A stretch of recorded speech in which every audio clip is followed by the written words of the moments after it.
नमस्कार दोस्तों, आपका स्वागत है अपने YouTube channel P for portfolio में। आज हम बात करने वाले हैं प्राइवेट सेक्टर के सेकंड लार्जेस्ट बैंक यानी कि आईसीआईसीआई बैंक के बारे में। इसकी फंडामेंटल एनालिसिस करेंगे और इसके लेवल्स और टारगेट्स को जानेंगे और क्या ये सही समय है इसमें इन्वेस्ट करने का या नहीं, उसके बारे में भी बात करेंगे। लेकिन उससे पहले अगर आपने चैनल को सब्सक्राइब नहीं किया है तो प्लीज सब्सक्राइब कीजिए और रेगुलर अपडेट्स पाने के लिए नोटिफिकेशन बेल को प्रेस कीजिए। तो चलिए बात करते हैं आईसीआईसीआई बैंक के बारे में। तो आप देख सकते हैं कि आईसीआईसीआई बैंक एक लार्ज कैप बैंक है जिसकी मार्केट कैप है 2,31,000 करोड़ के आसपास। अगर बात करें इसके लास्ट ट्रेडेड प्राइस के बारे में तो वो है 357 रुपीज, जो कि है 2.68% ऊपर। अगर बात करें इसके 1 ईयर रिटर्न्स के बारे में तो आप देख सकते हैं कि 1 ईयर में हमें 14.25% के नेगेटिव रिटर्न्स दिखाई देते हैं। अगर बात करें इसके 5 ईयर टाइम होराइजन के बारे में तो 38% के पॉजिटिव रिटर्न्स दिखाई दे रहे हैं। अब हम बात करेंगे इसके कुछ की मेट्रिक्स के बारे में। तो आप देख सकते हैं कि जो पीई रेशियो हमें दिखाई दे रहा है वो है 24.11 और सेक्टर का पीई है 27.05, यानी कि सेक्टर के पीई से तो कम पर ही अवेलेबल है। अगर प्राइस टू बुक रेशियो की बात करें तो 1.9 है, जबकि सेक्टर का प्राइस टू बुक है 1.68, यानी कि सेक्टर के प्राइस टू बुक से थोड़ा सा एक्सपेंसिव लेकिन ज्यादा एक्सपेंसिव यहां पर दिखाई नहीं दे रहा है। डिविडेंड डील कुछ भी नहीं है और सेक्टर का डिविडेंड है 0.97%। अब बात करते हैं इसके फाइनेंशियल ट्रेंड के बारे में कि कैसा ट्रेंड यहां पर बनता हुआ दिखाई दे रहा है। तो आप देख सकते हैं 2017 में जो रेवेन्यू थी वो थी 1.13 लाख करोड़, जो कि बढ़कर 2020 में 1.49 लाख करोड़ हो गई। लेकिन अगर हम प्रॉफिट्स को देखें तो 2017 में 0.10 लाख करोड़ का प्रॉफिट था, जो कि कम हो गया 2018 में, उससे भी कम हो गया 2019 में, और 2020 में 2019 के हिसाब से हमें बढ़त देखने को मिली है और हो गया 0.09 लाख करोड़। लेकिन अगर 2017 से कंपेयर करें तो वहां पर हमें थोड़ी सी कमी ही देखने को मिल रही है, यानी कि रेवेन्यू भले ही बढ़ रही है लेकिन प्रॉफिट्स में डिक्लाइन देखने को मिल रहा है, प्रॉफिट्स में वॉलेटिलिटी देखने को मिल रही है। अब आप देखते हैं कि इसके अलग अलग फाइनेंशियल स्टेटमेंट्स हमें क्या बताना चाहते हैं। तो आप देख सकते हैं कि इंडस्ट्री की जो रेवेन्यू ग्रोथ है वो है 14.8%, जबकि आईसीआईसीआई बैंक की है 10.54%। मार्केट शेयर पिछले 5 सालों में कम हुआ है, 31.89% से 25.23% हो गया है। इंडस्ट्री की नेट इनकम है 6.05%, जबकि आईसीआईसीआई बैंक की है -17.37%। तो हम देख सकते हैं कि इंडस्ट्री के एवरेज से ये इतना ज़्यादा खरा नहीं उतरा है, बल्कि कम ही हुआ है इंडस्ट्री के एवरेज से। अब देखते हैं इसके ग्रोथ व्यू पिछले कुछ सालों से इसे कंपेयर करते हैं। तो आप देख सकते हैं कि पिछले कुछ फाइनेंशियल ईयर से रेवेन्यू भले ही बढ़ रही है लेकिन एबिटा रेशियो, पीबीआईटी, पीबीटी और नेट इनकम में हमें इतनी ज़्यादा बढ़त देखने को नहीं मिली है, बल्कि गिरावट भी देखने को मिलती है। तो आप देख सकते हैं पिछले कुछ 4 या 5 फाइनेंशियल ईयर इतने ज़्यादा अच्छे नहीं गुजरे हैं, लेकिन जो करंट फाइनेंशियल ईयर 1920 था वो इसके लिए अच्छा गुजरा है। हर एक बेसिस पे हमें ग्रोथ देखने को मिली है, जो कि एक रिवर्सल का संकेत हो सकता है। अब देखते हैं इसके पीयर्स के साथ ये कैसा है, इसके कंपेयर करते हैं इसके पीयर्स कंपनी के साथ।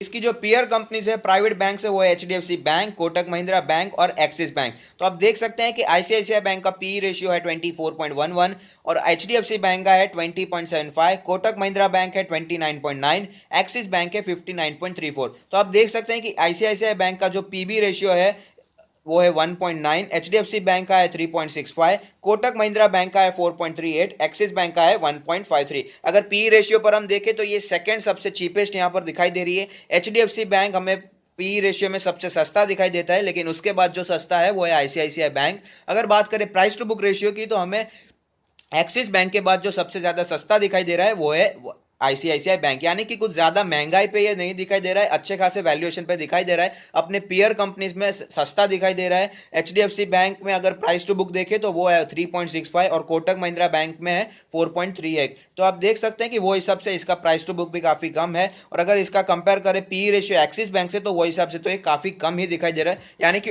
ज्यादा ओवर वैल्यूएशन इस स्टॉक में हमें दिखाई नहीं दे रहा है। अब देखते हैं कि इसकी शेयर होल्डिंग पैटर्न में हमें क्या दिखाई देता है।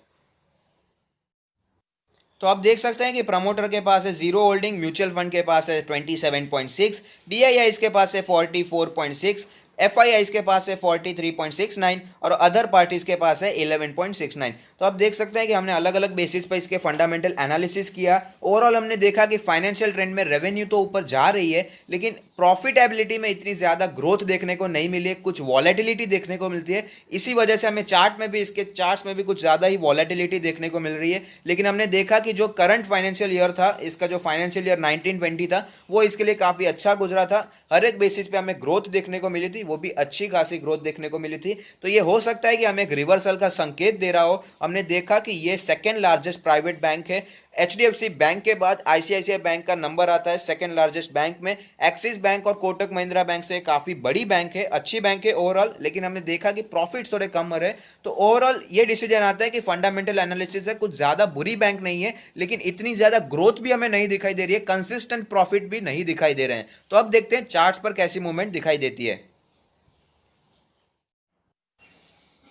तो आप देख सकते हैं कि हम लोग चार्ट्स पर आ चुके हैं, जहां पर हमें दिखाई दे रहा है कि मार्केट क्रैश से पहले आईसीआईसीआई बैंक का जो प्राइस हुआ करता था वो था 550 के आसपास, लेकिन गिरावट आई और 280 के आसपास इसने सपोर्ट लिया। उसके बाद अच्छी खासी मूवमेंट देखने को मिली है और स्टॉक 390 के आसपास पहुंच चुका था, लेकिन वापस स्टॉक ने गिरावट दिखाई और 290 के आसपास इसने वापस सपोर्ट लिया और करंटली स्टॉक मार्केट प्राइस चल रहा है 357 के आसपास, जो कि है इसके 50 डेज और 20 डेज मूविंग एवरेजेस के ऊपर। अगर बात करें इसके अलग अलग इंडिकेटर्स के बारे में, तो आप देख सकते हैं कि मनी फ्लो इंडेक्स का जो नंबर दिखाई दे रहा है वो 62.18, यानी कि अच्छी खासी स्ट्रेंथ दिखाई देती है मनी फ्लो इंडेक्स के नंबर में। अब देखते हैं कि इसका आरएसआई का नंबर हमें क्या बताना चाहता है। तो आप देख सकते हैं आरएसआई का नंबर है 58.08, यानी कि इसमें भी अच्छी खासी स्ट्रेंथ है। पिछले कुछ समय से आरएसआई ऊपर जाता हुआ दिखाई दे रहा है। अब बात करते हैं इसके एमएसीडी के बारे में। तो आप देख सकते हैं एमएसीडी में जो हमें सिग्नल दिखाई दे रहे हैं वो क्लियर कट बुलिश सिग्नल है, बुलिश क्रॉसओवर इसने कई समय पहले हमें दे दिया है। अब बात करते हैं इसके बॉलिंजर बैंड के बारे में। तो आप देख सकते हैं बॉलिंजर बैंड के लोअर बैंड के आसपास इसने सपोर्ट लिया, उसके बाद अच्छी खासी तेजी देखने को मिली है और अपने अपर बैंड के आसपास ये ट्रेड कर रहा है, लेकिन वहां पर उसे अच्छा खासा रेजिस्टेंस लगता हुआ दिखाई दे रहा है, क्योंकि जो 2 दिन पहले की जो कैंडल थी वहां पर हम देख सकते हैं कि स्टॉक ने अपर बैंड के ऊपर जाने की कोशिश की थी, लेकिन जो स्टॉक प्राइस है वो काफी नीचे आ गया अपने टूडेज हाई से। तो आप समझ सकते हैं कि अपर बैंड का जो रेजिस्टेंस है वो काफी तगड़ा दिखाई दे रहा है, लेकिन साथ ही साथ मैं ये भी बताना चाहूंगा कि 50 डेज के ईएमए को ये अभी तो छोड़ा नहीं है। अब मैं आपको ये दिखाऊंगा कि मीडियन कौन सा है। तो मीडियन है 324 के आसपास, जो कि है इसका 20 डे मूविंग एवरेजेस के आसपास ही। लोअर बैंड के बारे में बात करें तो वो है 284 रुपीज़ का, जहां पर इसने हाल ही में सपोर्ट लिया था और लॉन्ग टर्म सपोर्ट भी हम 284 को मान सकते हैं। अगर बात करें इसके पिवट पॉइंट्स को, तो आप देख सकते हैं जो पिवट लेवल है वो है 325 का, और अगर रेजिस्टेंस की बात करें तो वो है 365। आप देख सकते हैं उसके ऊपर आईसीआईसीआई बैंक ने फिलहाल तो क्लोजिंग नहीं दी है। अब मैं आपको ऑल टाइम चार्ट दिखाऊंगा, जहां पर एक कैंडल 1 मंथ को रिप्रेजेंट करेगा, जिसमें हमें पता चलेगा कि लॉन्ग टर्म में इसने हमें कैसी मूवमेंट दी है। तो आप देख सकते हैं कि हम लोग ऑल टाइम चार्ट्स पर आ चुके हैं, जहां पर एक कैंडल 1 मंथ को रिप्रेजेंट कर रही है। यहां पर हम देख सकते हैं कि ग्रोथ तो ऑफकोर्स हमें देखने को मिल ही रही है, लेकिन साथ ही साथ बीच में बहुत बार डीप करेक्शन भी देखने को मिलता है आईसीआईसीआई बैंक के शेयर प्राइस में। अब मैं आपको वापस करंट सिचुएशन दिखाना चाहूंगा, जिसमें हम बात करेंगे कुछ अलग अलग लेवल्स के बारे में। तो मैंने आपको दिखाया कि जो 50 डेज का ईएम है वो इसके लिए अभी तो अच्छा सपोर्ट बना हुआ है, लेकिन साथ ही साथ मैं ये भी बताना चाहता हूं कि जो अपर बैंड का लेवल है, और हमने पिवट पॉइंट्स में भी देखा, जो ऊपर का रेजिस्टेंस दिखाई दे रहा था वो काफी तगड़ा है। इसलिए मेरा मानना है ये प्राइस पे तो अभी अवॉइड करना चाहिए फ्रेश बाइंग को। अगर फ्रेश बाइंग के लेवल के बारे में बात करें, सपोर्ट के लेवल के बारे में बात करें, तो हमने देखा कि जो 20 डेज का मूविंग एवरेज है वो है 333। बॉलिंजर बैंड का जो मीडियन था वो भी था 325 के आसपास। हमने देखा कि जो पिवट लेवल था वो भी यही लेवल के आसपास था, यानी कि इस लेवल से अगर आप बाइंग शुरू करना चाहते हैं तो आप कर सकते हैं। अगर आपने पहले से इसमें पोजीशन बनाई हुई है तो मेरा मानना है इसे आप होल्ड कर सकते हैं, लॉन्ग टर्म के लिए अच्छा स्टॉक है।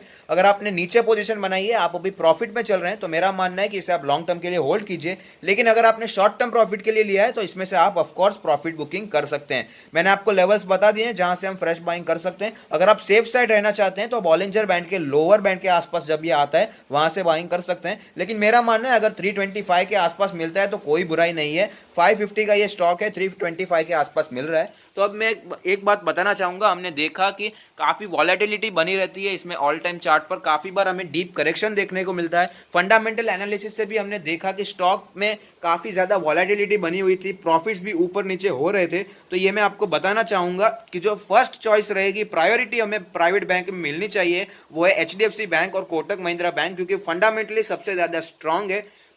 उसके बाद हमें आईसीआईसीआई बैंक को निवेश के लिए कंसिडर करना चाहिए। लेकिन ये भी अच्छा बैंक है, इसको अगर आप अच्छे प्राइस पर लेते हैं, नीचे के प्राइस पर लेते हैं, तो कम समय में ये आपको ज़्यादा मुनाफा दे सकता है। तो अगर आपको वीडियो पसंद आया है तो लाइक कीजिए, शेयर कीजिए, कमेंट कीजिए, सब्सक्राइब कीजिए और मुझे मोटिवेट कीजिए। Thank you, stay happy, happy investing.